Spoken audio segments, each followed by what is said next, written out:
বলছি আপনার আপনার দাদা অভিযোগ করছেন যে আপনি ওনার সম্পত্তি দখল করে নিয়েছেন, ওনার টাকা নিয়ে নিয়েছেন, ওনাকে প্রতারণা করেছেন এবং এই অভিযোগটা উনি করছেন। তা আপনার এ নিয়ে রিয়াকশন কি? আপনি কি বলতে চাইছেন?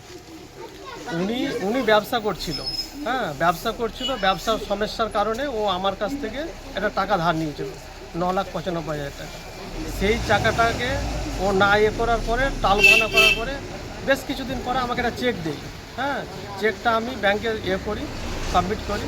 ব্যাংকে চেকটা বাউন্স হয়।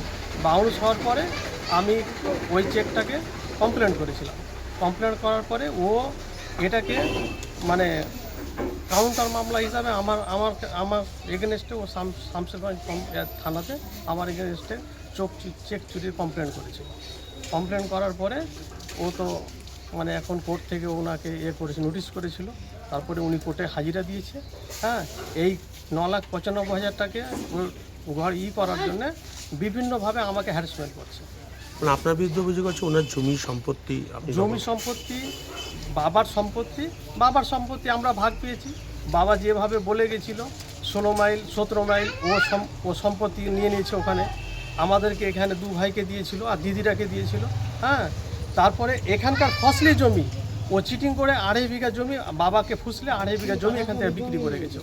হ্যাঁ, তারপরে ও ব্যবসাতে একটা বিশাল বড় দেনা করে গেছিলো এখানে। এলাকার মানুষকে জিজ্ঞাসা করে, এলাকার মানুষ একটা যদি ওর সম্বন্ধে ভালো কথা বলে দেয়, ওকে সবাই চিটার বলেছি।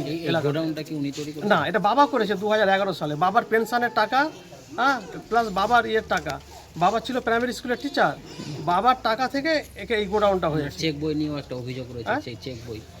উনি উনি উনি ব্যবসাতে একটা ক্রাইসিসে পড়েছিল, টাকা ওর আটকে গেছিলো মিলে। সে সময় আমার কাছে ও 9,95,000 টাকা ধার নিয়েছিল। সেই 9,95,000 টাকা না দেওয়ার জন্য এই সবগুলো এখন ও বিভিন্নভাবে বিভিন্ন জায়গাতে আমাকে হ্যারাসমেন্ট করছে। ঠিক আছে। আপনার নাম? আমার নাম হচ্ছে আজিমুল হক।